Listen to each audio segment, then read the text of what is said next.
Breaking news! The Atlanta Falcons are making waves with the latest news as they continue to shake things up in preparation for the upcoming season. I'll tell you all about it. But first, be sure to hit the like button and let me know what you think of Terry Fontenot's performance. Some say he should go, and others say he should stay. I want to hear your thoughts in the comments. Now, let's get to the news. The Atlanta Falcons are making waves as they continue to reshape their defensive coaching staff for the 2025 season. Just yesterday, the team announced two significant hires, Mike Ruttenberg as the new defensive passing game coordinator and Nate Ollie as the defensive line coach. Both coaches will work under the guidance of recently reappointed defensive coordinator Jeff Ulbrich. These additions bring new energy and experience to a unit that is eager to improve after a challenging 2024 season. For those who have been following closely, Jeff Ulbrich's return to Atlanta has generated plenty of discussion among fans and analysts alike. But today, let's focus on the newest members of the coaching staff. Mike Ruttenberg and Nate Ollie are no strangers to success, and neither is Jeff Ulbrich. Both worked with him during his time with the New York Jets. That familiarity could be a key factor in creating a cohesive and effective coaching dynamic in Atlanta. Mike Ruttenberg's coaching journey is one of persistence and experience. Starting as a player personnel intern in Washington in 2003, Ruttenberg rose through the ranks in the NFL and gained valuable experience along the way. Most recently, he served as the linebackers coach for the Jets, a position he held for 4 years. Under his guidance, the Jets' defense has steadily improved, going from one of the worst units in the league in 2021 to a top 4 unit in yards allowed by 2022. This turnaround speaks volumes about Ruttenberg's ability to adapt and refine defensive schemes, a skill that will undoubtedly be critical when he takes on the role of defensive passing game coordinator for the Falcons. On the other hand, Nate Ollie is a rising star in the coaching world. Having begun his NFL coaching career in 2019 with the Philadelphia Eagles as an assistant defensive line coach, Ollie's trajectory has been nothing short of impressive. He has worked with several teams, including the Indianapolis Colts and Houston Texans, earning a reputation for developing talented defensive linemen and fostering a culture of hard work and accountability. His appointment as Atlanta's defensive line coach marks an important step for the Falcons as they look to bolster their pass rush, a glaring weakness heading into 2024. When the team finished 31st in sacks, the synergy between Ruttenberg, Ollie, and Ulbrich is worth noting. With years of collaboration under their belts, this trio has the potential to bring a renewed sense of discipline and creativity to Atlanta's defense. And let's not forget the challenges ahead. The Falcons' defense ranked near the bottom of the league in several categories last season, including passing touchdowns allowed and sacks. Addressing these issues will require more than just coaching. It'll demand strategic roster upgrades and a commitment to executing on game day. As fans, we've all seen how crucial it is for a team to have a strong identity on defense. While some may question whether Ulbrich and his team can establish that identity, it's clear that the Falcons front office is putting its trust in these hires to turn things around. The addition of Ruttenberg and Ollie signals a desire for innovation while maintaining a foundation of trust and familiarity. It's a delicate balance, but one that could yield significant results if executed well. Moving forward, the spotlight will shine brightly on the Falcons' defensive line and secondary. Ruttenberg's expertise in the passing game will be instrumental in tightening up a unit that struggled to contain opposing offenses through the air. Meanwhile, Ollie's ability to develop pass rushers could unlock the potential of players like Arnold Ebiketie and Taquan Graham,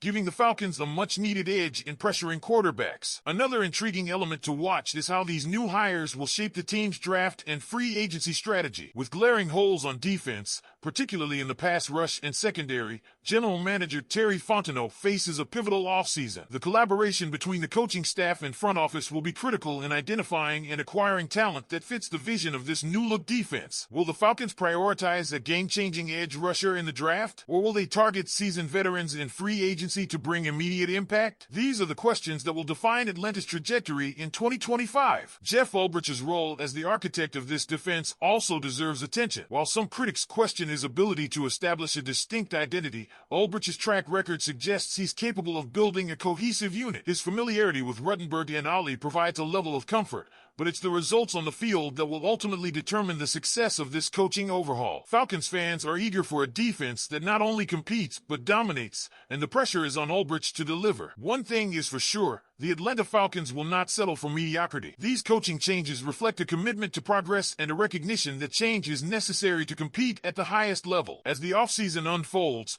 the anticipation will only grow. Will this revamped coaching staff bring the spark the Falcons' defense needs? The journey to find out begins now. What do you think of these hires? Are Ruttenberg and Ollie the right pieces to help elevate Atlanta's defense? Leave your thoughts in the comments below. The 2024 season has been a mixed bag for the Falcons' special teams. Some moments had us jumping out of our seats, while others left us scratching our heads in frustration. Unfortunately, the lows are still lingering from many fans after an 8-9 season that could have been very different with just a few more successful kicks. The kicking game, in particular, is struggling, and that's putting it mildly. Younghoe Koo and Riley Patterson have combined for a 70.7% field goal success rate, the Falcons' lowest since 2009. Koo, who has been one of the league's most reliable kickers in recent years, has battled injuries all season and finally landed in the injury log in Week 16. When Patterson came in, things didn't get much better. It's clear that inconsistency in this area is costing the Falcons dearly. Just think about the 2 games against the Saints. In Week 4, Koo hit a career-long 58-yard field goal to give Atlanta the win. But in the Week 10 rematch, he was just 1 of 4, and the Falcons lost by 3 points. Games like these define seasons, and it's fair to say that missed kicks have taken a heavy toll on the team's overall record. Coach Raheem Morris didn't mince words when addressing the issue. Obviously, we missed a lot of kicks this year, Morris said. That can't happen. We've got to find ways to make those kicks. That certainly contributes to not winning the amount of games you want to win. He's absolutely right, and it's clear that's a priority for 2025. Now, while the kicking game struggled, the special teams unit wasn't all doom and gloom. There were plenty of highlights that deserve recognition. Kaderl Hodge, who earned a Pro Bowl nod, made a huge play in Week 4 by recovering a muff punt in the end zone for a touchdown. Kevin King sniffed out a fake punt by the Chargers in Week 13, and Bradley Pinion had a masterclass of a game in Week 15, pinning 4 punts inside the Raiders' 10-yard line. These moments showcase just how impactful special teams can be when everything clicks. Let's also talk about the players who stood out in the return game. Avery Williams averaged an impressive 27.2 yards per kickoff return,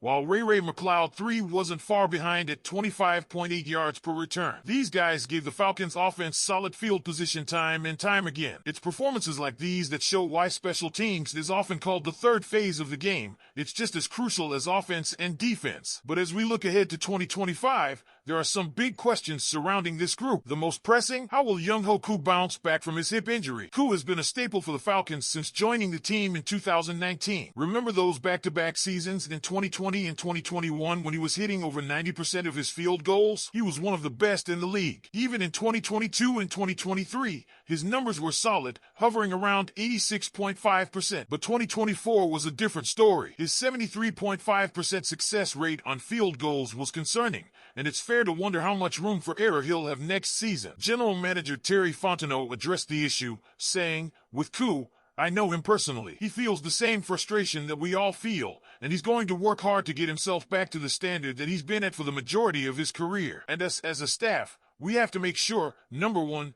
we're supporting him, but also we're bringing in, at every position, competition to make sure that we're continuing to enhance those things." That last part, bringing in competition, might be the key here. Koo has shown he can be elite, but the Falcons need to ensure they have a reliable backup plan if he struggles again. Looking at the bigger picture, the Falcons have a few decisions to make in free agency. Kaderl Hodge, Avery Williams, and Riley Patterson are all set to hit the open market. Will the team bring them back or look for new talent to bolster the unit? What about Bradley Pinion, who had a solid season as a punter and kickoff specialist? Keeping players like him could provide some much-needed stability. All right, Falcons fans, it's your turn. What do you think about the state of the special teams? Should the Falcons stick with Younghoe Koo, or is it time to explore other options? And how confident are you in this group heading into 2025? Let me know what you think in the comments below. Before you go, be sure to hit the like button and subscribe to the channel so you never miss a Falcons update. Go Falcons!